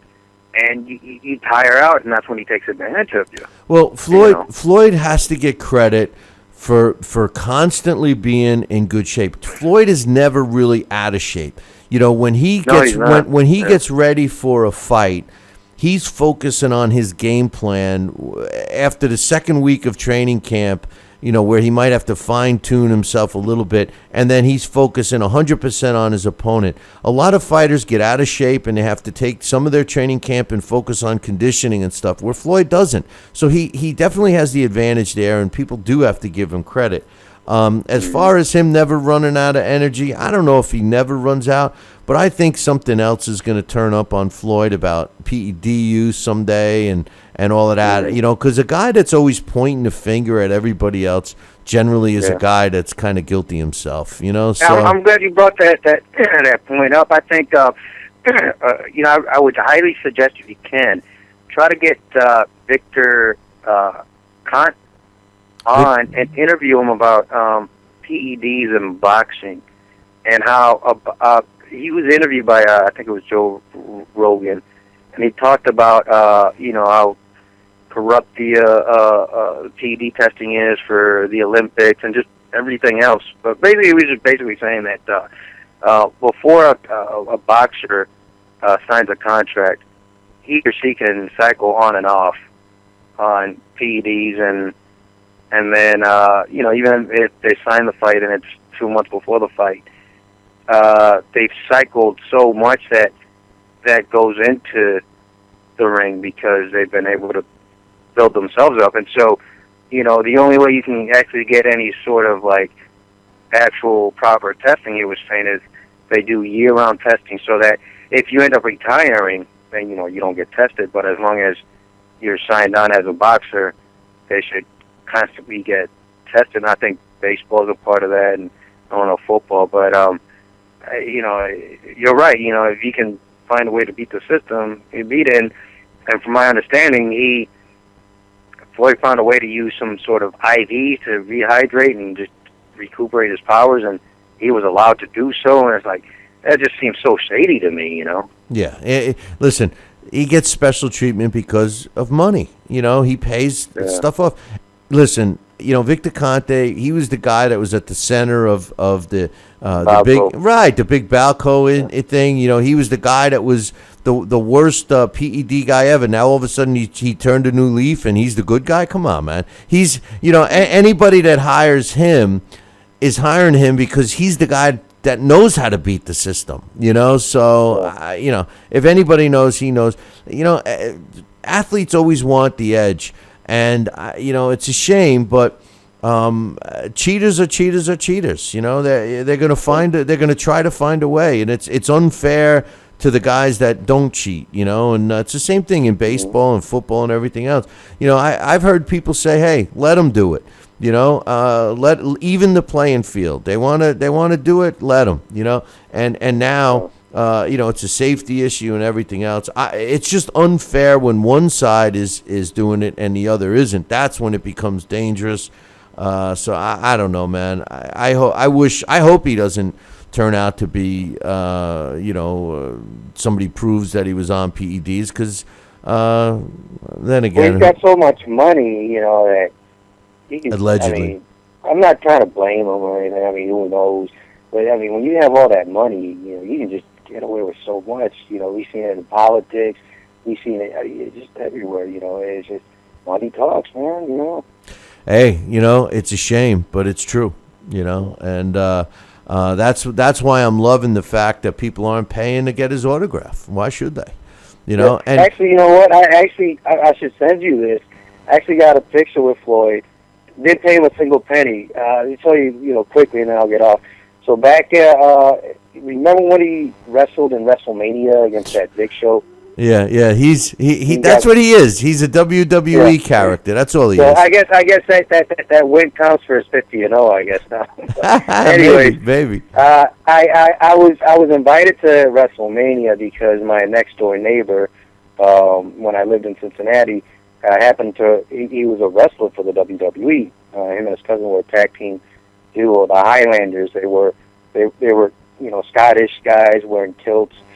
And he said, "Hey man, you want to, Angel, you want to go to WrestleMania with me?" And Floyd's going to be there. And I'm like, "Yeah." So I go there, and anyways, I get to the hotel, check into my room, and I get on the elevator, go down and grab a drink. The elevator opens up, and I see like 7 big black dudes, and I see this little black dude right in front of me, and it's Floyd. And I'm like, should I go in? Should I? Because it's pretty intimidating with all these bodyguards. So I'm like, "Hey, Sam, how you doing?" He's like, "Hey, man, come on in. We're gonna go down. You want to ride with us?" I was like, "Yeah, okay." So we rode down, and I asked him for a picture. He took a picture with me. We shook hands, and I tell you, it was funny. So I got a free picture, and I had to pay $5,000 for it. So that was kind of you better not tell him. He might send you a bill, man. I hope he doesn't listen to the show now. But I'll send you that picture so you can see it. But it was really funny, man, how I bumped into him. But yeah, it was like all these bodyguards, man, were like 6, 7 feet, and see this little black dude in front of me, and I'm like, I think, yeah, that is Floyd. That's funny. It's good stuff, man. But hey, give my best to your pops, all right? Will do, man. You take care. God bless, and we'll chat soon. All right. All right, brother. Take care. All right. It's my man Angel from Wisconsin, and I should have asked him how cold it was there, because it's freezing here. But anyway, I was just saying that kind of a weird thing. We had a little system glitch, so we didn't take any breaks. Well, we did take a couple of breaks, but they were cut short. We are not doing a live show tomorrow, FYI, but we'll be back on Wednesday. Our blast from the past on Wednesday is Pete Sandstall, interesting character that Alex Papali and I will talk about on Wednesday. But now we're going to wake up. It's time for It's too early for a trivia question. Well, before I go to the trivia question, I got one more caller I'll take right now. You're on the line. What's your name? Where you calling from? Hey, Billy. This is Al from Tampa. Hey, what's up, brother? How you doing? Hey, I'm doing pretty good, Billy. I wanted to call in today and talk about the Anthony Joshua and Charles Martin fight. I know initially you had some hesitation, or should I say some criticism about the fight. I'm just curious, like with Martin now being, I'm just looking at the current BoxRec rankings. They currently have Martin ranked 7th, and I think they probably boosted him up since he beat Golowski or whatever. With Joshua being I think they have Joshua at 16th. What do you think? I didn't hear the beginning part of the show, but I'm just trying to pick your brain on like where you think this fight is in terms of the national, or in terms of the global heavyweight state. Well, to tell you the truth, I love the fight. Here's the thing. Charles Martin is a champion. So let me backtrack. Charles Martin is a world champion. That I have a problem with, only because I didn't think that he is a world champion caliber fighter. Him and Glazkov shouldn't have even been fighting for a title. But with that said, he's a champion. Okay, so now he's a champ. So it is what it is. And then Anthony Joshua, who I've made statements saying that I think that he's going to be one of the focal points of the heavyweight division for years to come. Now, with that said, the other day I said there's a couple of things in the sport of boxing that you just can't do. And one is you can't pass up a shot at a world title and a big payday. And I think that that's what Anthony Joshua was looking at right in his face. That he had an opportunity to fight a winnable fight, and because I think that they're both at the same level. Now, with that said, I think it kind of opens up a whole nother can of worms. And here's what it is. We're kind of, I know you've been listening to the show for a long time. You know that my feeling is that we have way too many champions, But now it's almost like we have different level champions, you know, and I'm not talking about, you know, like an interim champion or a you know, international champion, something like that. But now we got a world champion in Charles Martin fighting a kid that technically shouldn't be ready for a title fight. And then what are we going to have to hear? That the winner of this fight is still developing and everything else? You know, listen, don't get me wrong. I love the fight. I love when two young fighters are fighting each other. I just find it sad that today's world of boxing feels that unless there's a title on the line, that these kinds of fights can't be made. You know, I'm looking forward to the fight, and I think that it's going to really help the excitement that's going on in the division right now.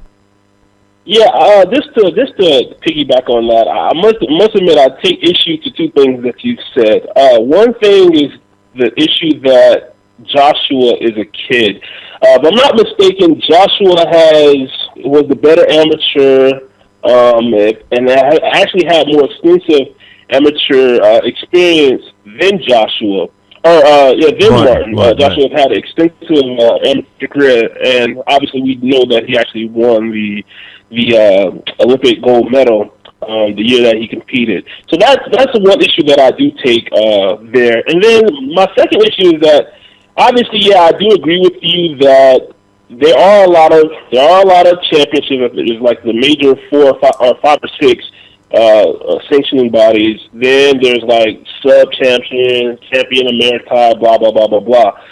Martin is not a champion. He's a titleist, is like, as far as I give the criteria.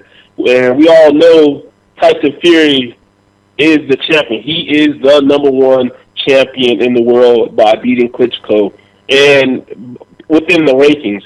So from a ranking standpoint, I think this is a good fight. I mean, I don't think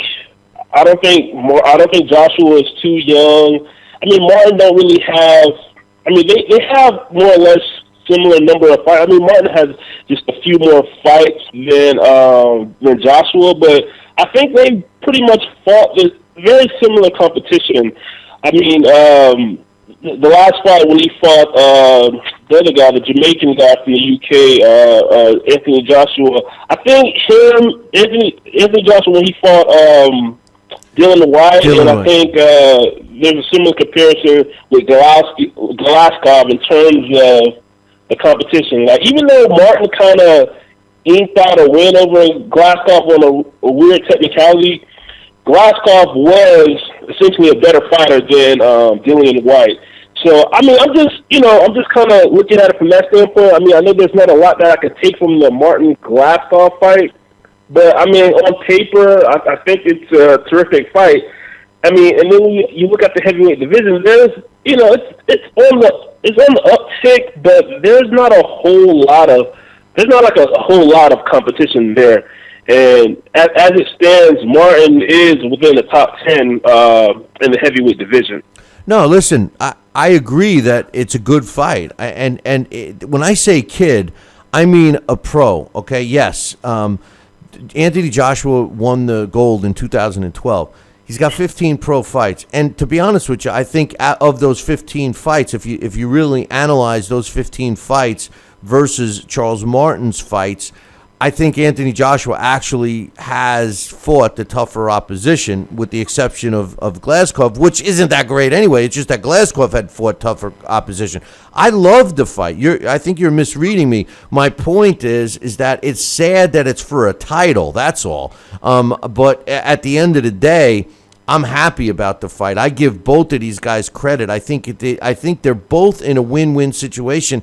Even the guy who comes out with the L is not over. You know, I think that this is a good indication that maybe this fatuation with the O is finally going, because somebody's going to, and just like you mentioned, Dylan White, you know, Dillian White is a good fighter too. His career is not over because he lost, you know, so I think it's great. I love it. I can't wait for this fight. I was excited when Charles Martin was talking smack, and I really didn't think he was going to follow up with it, and he did. So I'm excited about the fight, you know, so I'm looking forward to it. One thing I want to point out, the reason why I referred to Anthony Joshua as a kid is because it showed, we've learned in boxing, regardless of the extensive amateur career you have, when you turn pro, there's certain things that change from amateur to pros, you do have to get used to. And a really good indication of that was Vasily Lomachenko. Vasily Lomachenko had, 300 amateur fights? And then they put him in with Solito, and he loses, So that was a guy that just didn't learn some of the tricks of the pro trade. He's since then has, but that's all. I think these guys are evenly matched. I think that it's going to be a good fight, and I'm interested to see what Charles Martin can do. I've seen more footage on Anthony Joshua, even though he's only fought 32 professional rounds in his 15 fights. I think it's going to be an interesting fight. Yeah, with the Lomo situation, Lomo, he only had, 2 fights? He was trying to... I think it was his second. It was his second fight. That was a little bit of a different situation. But I agree. I think it's going to be a good matchup. Obviously, Dylan White having 15 fights, 15 KOs, he's going to be the favorite. But this fight's going to be kind of interesting because these guys are more or less, Joshua is the more bulkier guy, but I believe Martin is the taller of the two. No, they're actually almost identical. Joshua's 6'6", 245, and Charles Martin 6'5", 245. So these guys are very. They're identical. When you look at these two, the only difference I think right now, I think that Anthony Joshua has a little more boxing skill, but his chin is a little more suspect. So I don't know. I think we're going to be treated to a really good fight. I love it, man.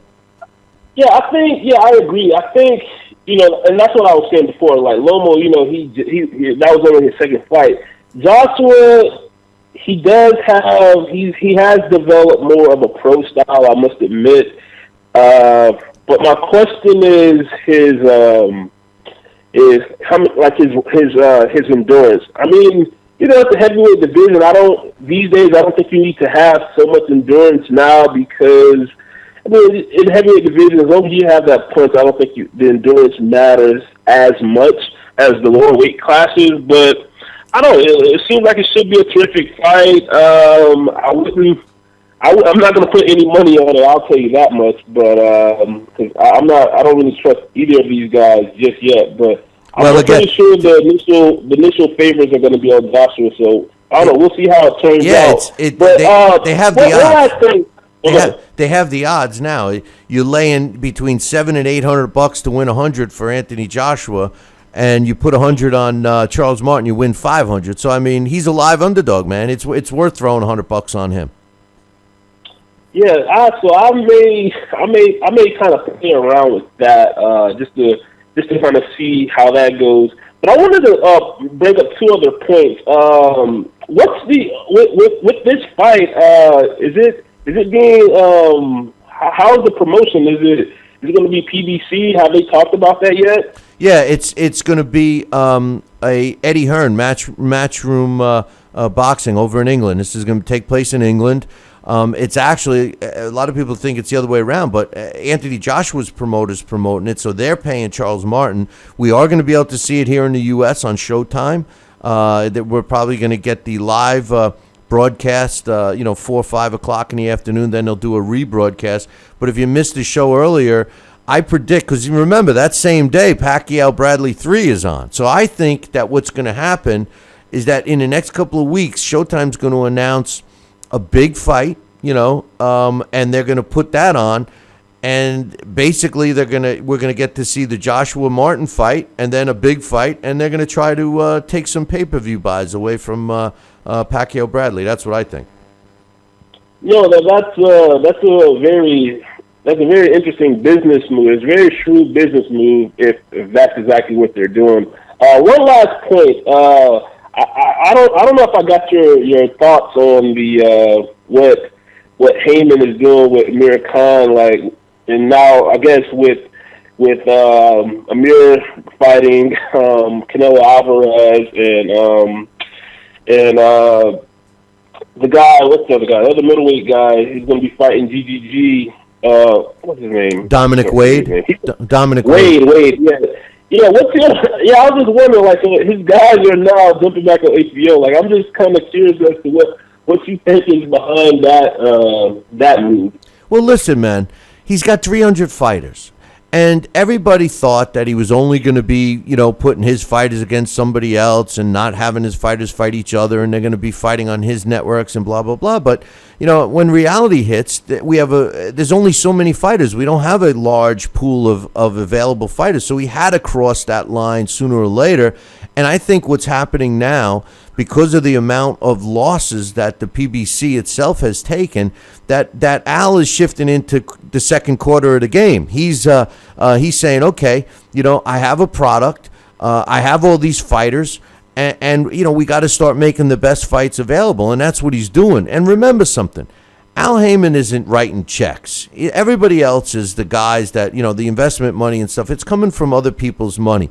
All of these fighters that Al has signed, the Dominic Wade, who's fighting Triple G, the Amir Khan, who's fighting Canelo, Charles Martin, who's fighting Anthony Joshua, that's an Al Heyman fighter. Al Heyman gets his cut.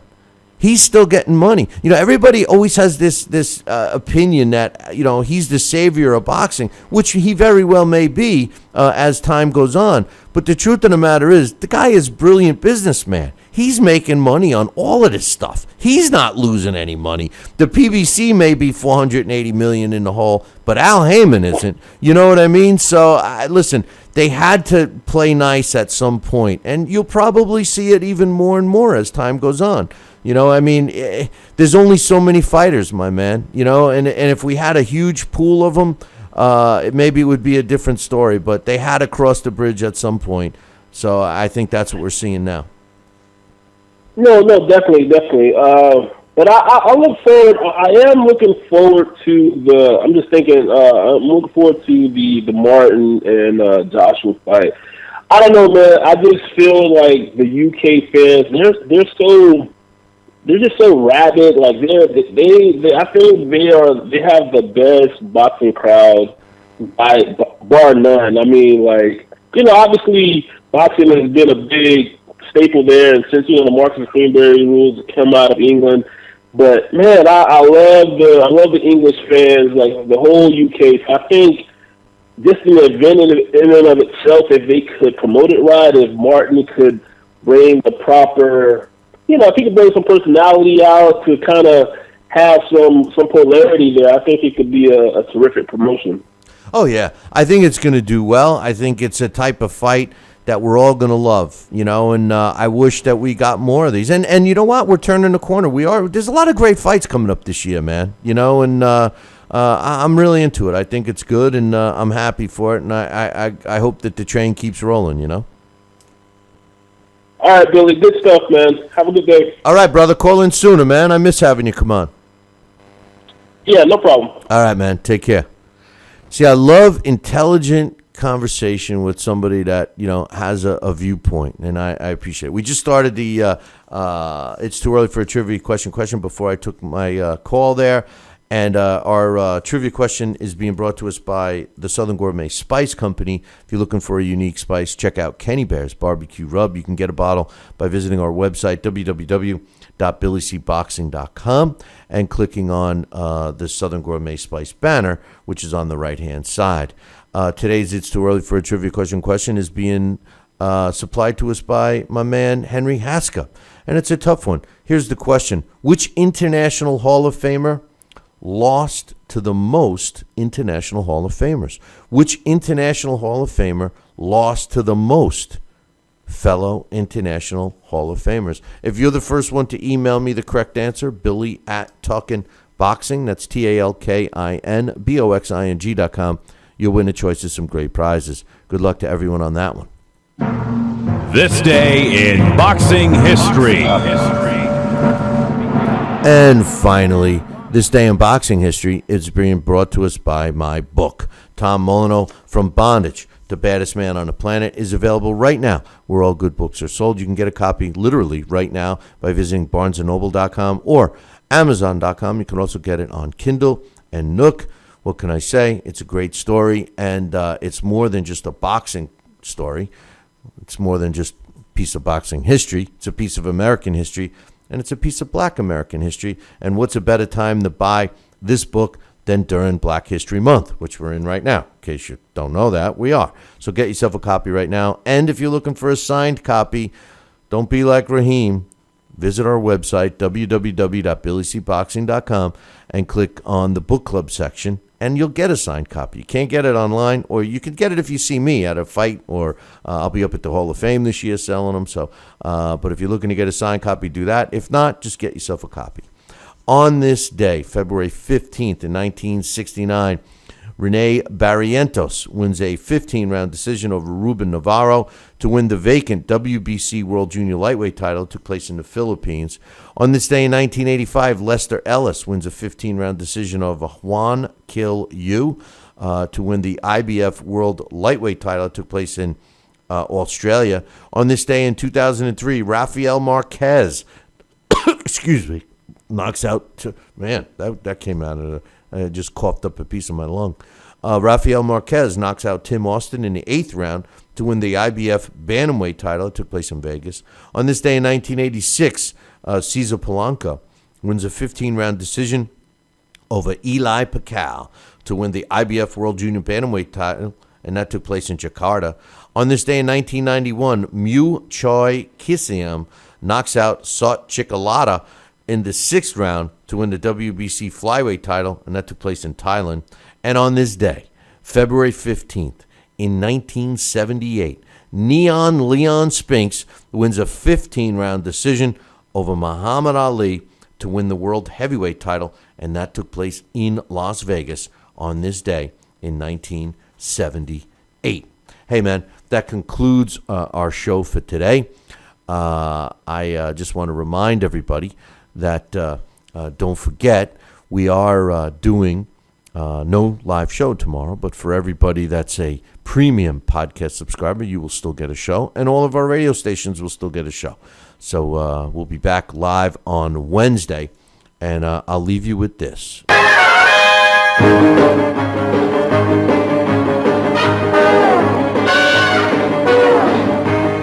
Don't forget to tune in Wednesday evening, same bad time, same bad channel. Until then, ciao, baby.